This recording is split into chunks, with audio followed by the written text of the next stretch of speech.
छात्रावास छात्रों मृत्यु सरकार को घेरिला BJD fact finding team. Nabarangpur जिला उमरकोट ब्लॉक भामिनी आश्रम विद्यालय छात्रावास जड़े अष्टम श्रेणी छात्रों झुलंता शव उद्धार घटना। यह घटनार अनुधान करने को पहुंची बीजेडी एक फैक्ट फाइंडिंग टीम। मात्र 2 दिन तले छात्रावास को आसवा छात्र प्रशांत झुलंता शव उद्धार घटना को सहजरे ग्रहण करि बीजेडी प्रतिनिधि दल आज विद्यालय ग्रस्त कर स्थिति जांच करथिले। जांच बेले देखा मिलता विद्यालय चरम अव्यवस्था। छात्र छात्री को अत्यंत अस्वास्थ्यकर परिवेश रखा सह अति निम्नमानर मध्याह्न भोजन दि जाउथिबा देखा पाइले। एपरिक डाली और भात सीझा नथिबा बेले पिलांकु यह खाइबाकु दि जाउथिबा छात्र छात्री माने प्रकाश करथिले। सबुठारु आश्चर्यर कथा छात्रावास रे पिलांकु अंडा बदल रे अंगूर दि जाउथिबा छात्र माने टीम निकट रे प्रकाश करिसंती। जिला मंगल विभागर एभली अवहेला जोगु आज छात्रावास रे पिला माने निजकु सुरक्षित मनुनांती बोली वरिष्ठ नेता प्रदीप माझी अभियोग करिसंती। एही घटना पई से सरकार को बर्षिबा सह गणशिक्षा मंत्री नित्यानंद गंड इस्तीफा दाबी करिसंती। जणे आदिवासी होई मध्य से किभली आदिवासी छात्रों को अणदेखा करुछंती से नै प्रश्न उठाइछि बीजेडी। अन्यपटे विधायक मनोहर रंधारी मध्य राज्य सरकार को कड़ा भाषा समालोचना करिसंती। सरकार को विफलता जोगु जिल्ला रे बारंबार एभली मृत्यु घटना घटुछि बोली से कहिसंती। जदि तुरंत कार्यानुष्ठान निया न जाए तेबे आगामी दिन में जिल्लार बड़ धरणर आंदोलन हेबो बोली से चेतावनी दैछंती। या सह छात्र जनक किभली आत्महत्या कले एवं कर्तृपक्ष किछि जानि परिले नाही तार पुंखानुपुंख तदंत पई दाबी होइछि। नवरंगपुर जिल्लार जिला मंगल विभाग आदिवासी मंगल विभाग स्कूल गुड़ाक संपूर्ण रूपे व्यवस्था रसातलगामी होइछि। गोटे परे गोटे छात्र मृत्युवरण करुछन्ति सरकार संपूर्ण नीरव।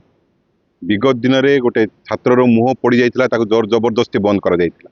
वर्तमान बामिनी स्कूल रे गोटे छात्र आत्महत्या करिछि एवं से स्कूल रो जो चित्र आम निकट को आसीछि ये समस्त को चकित करी जे किपरि भाव रे जिला मंगल विभाग स्कूल गुड़ाक परिचालना करा जाउछि। सीधा सड़क जिलार पदाधिकारी डीडब्ल्यू महाशय एवं जिला कलेक्टर एथिपाई संपूर्ण रूपे दायी।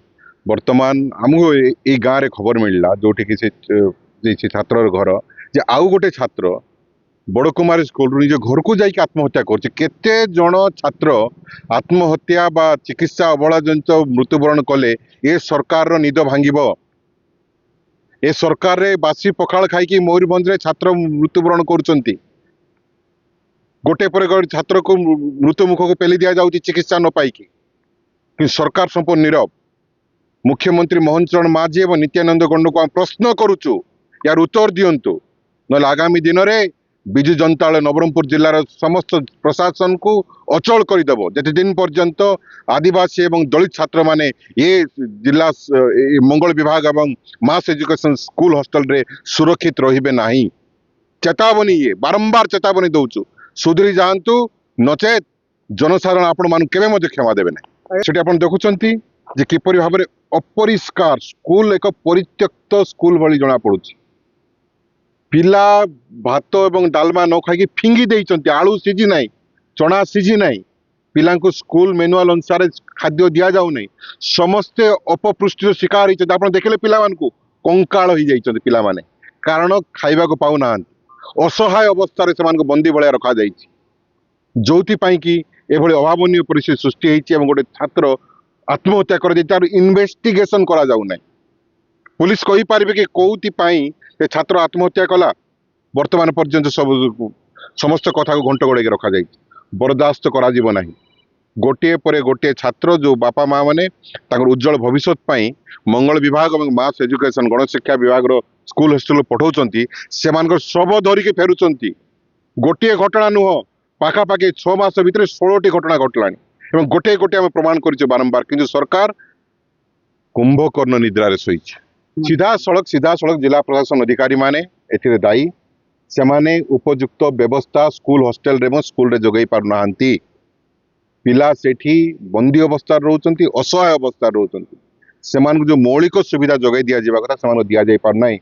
मानसिक चिंताग्रस्त होचंती पाठ कौन पढ़े से माने किपरि भाव निज जीवन को बंचाइबे से अवस्था रोचंती। बापा माँ छाड़ी देला परे से कौन से उपाय न थाउ कारण आमर पिला दलित आदिवासी पिला निरीह पिला मानसिकतार परिपक्वता आसी ना असहाय अवस्था हवा जो गोटे पर गोटे छात्र मृत्युवरण करछन्ति।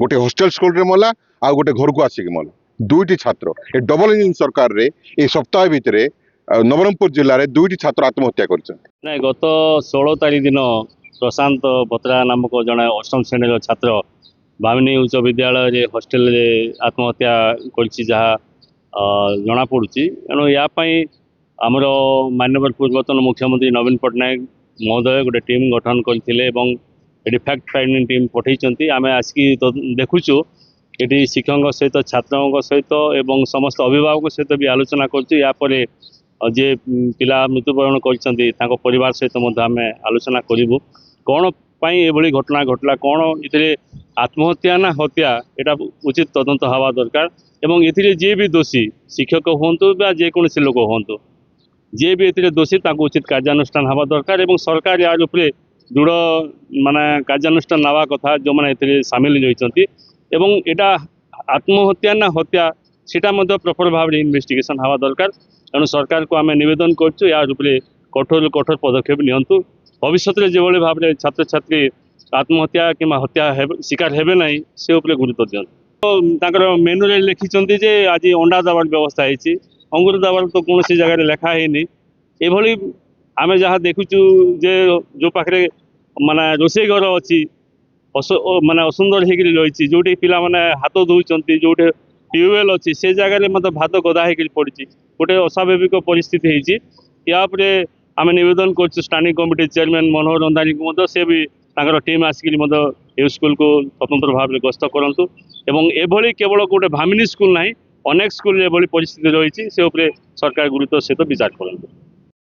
ଦେଖନ୍ତୁ, ଆମର ଓଡ଼ିଶାର ପୂର୍ବତନ ମୁଖ୍ୟମନ୍ତ୍ରୀ ନବୀନ ପଟ୍ଟନାୟକ ମହୋଦୟ ଆମ ସମସ୍ତଙ୍କୁ ପ୍ରଦୀପ ମାଝୀ, ରମେଶ ମାଝୀ, ମତିରାମ ନାୟକ, ସୁଭାଷ କଣ୍ଡ, ନବୀନ ନାୟକ ମାନଙ୍କୁ ଗୋଟେ ଟିମ୍ କରିଥିଲେ ଯେ ପରିଦର୍ଶନ କରିବା ପାଇଁ ଯେଉଁ ଛାତ୍ର ପ୍ରଶାନ୍ତ ଭତ୍ରା ଅଷ୍ଟମ ଶ୍ରେଣୀ ଛାତ୍ର ଯେଉଁ ଆତ୍ମହତ୍ୟା କରିଥିଲେ ଆମେ ଏଠାର ଭିଜିଟ୍ରେ ଆସିଥିଲୁ ଏବଂ ଦେଖିଲୁ ନିଶ୍ଚିତ ଭାବରେ ଏହାର ଘୋର ଅବହେଳା ହେଇଛି। ଯେଉଁ ପିଲା ମୃତ୍ୟୁବରଣ କରିଛନ୍ତି ନିଶ୍ଚିତ ଭାବେ ଦୁଃଖଦାୟକ କଥା।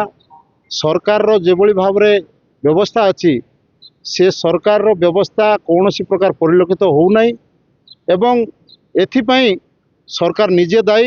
କାରଣ ଆମେ ଯେଉଁ ପରିବେଶ ଦେଖିଲୁ ସ୍କୁଲର ପରିବେଶ ପୁରା ଅନୁକୂଳ ନାହିଁ। ଆମ ଛାତ୍ରଛାତ୍ରୀମାନଙ୍କ ପାଇଁ ବହୁତ କଷ୍ଟଦାୟକ କଥା। ଖାଇବାକୁ ଭଲ ମିଳୁନାହିଁ, ପିଲାମାନଙ୍କର ଅଣ୍ଡା ଦିଆଯାଉ ନାହିଁ, ପିଲାମାନଙ୍କର ସ୍ୱାସ୍ଥ୍ୟ ଦେଖିଲୁ କୌଣସି ପ୍ରକାର ଭଲ ନାହିଁ। ତେଣୁ ଆମେ ଯାହା ଭାବୁଛୁ ଏଥିପାଇଁ ଯେଉଁ ମାନ୍ୟବର ମନ୍ତ୍ରୀ ଅଛନ୍ତି ସେ ତୁରନ୍ତ ଇସ୍ତଫା ଦେବା କଥା। କାରଣ ଏଭଳି ଘଟଣା ଯେଉଁ ବାରମ୍ବାର ଘଟୁଛି ସାରା ଓଡ଼ିଶାରେ, ଏ ସରକାର ଆଇଲା ଦିନଠୁ ଅଧିକରୁ ଅଧିକ ମାତ୍ରାରେ ଯେଉଁ ଲୋକଙ୍କର ଆତ୍ମହତ୍ୟା ବଢ଼ୁଛି, ନାରୀ ନିର୍ଯାତନା ବଢ଼ୁଛି। ତେଣୁ ଆଜି ମୁଁ ଯାହା ଭାବୁଛୁ ଆମେ ସମସ୍ତ ଟିମ୍ ଆସିଛୁ, ଏ ଟିମ୍ରେ ଆମେ ଯେଉଁ ଅନୁଧ୍ୟାନ ଯାହା କଲୁ ପିଲାର କୌଣସି କାରଣବଶତଃ ସ୍କୁଲର ଯେଉଁ ପ୍ରଶାସନିକ ଅଧିକାରୀ ଅଛନ୍ତି ବା ସ୍କୁଲର ଟିଚର ବା ଯିଏମାନେ ବି ଥିଲେ ଦାୟିତ୍ୱରେ ସେମାନେ ତାକୁ ଭଲ ଭାବରେ ଦେଖିନଥିଲେ, ଯଦ୍ୱାରା କି ପିଲା ବାଧ୍ୟ ହେଇକି ଆତ୍ମହତ୍ୟା କରିଥିଲା। उमरकोटरू अभिषेक बेहेराଙ୍କ रिपोर्ट, विश्व विजयी न्यूज ओडिशा।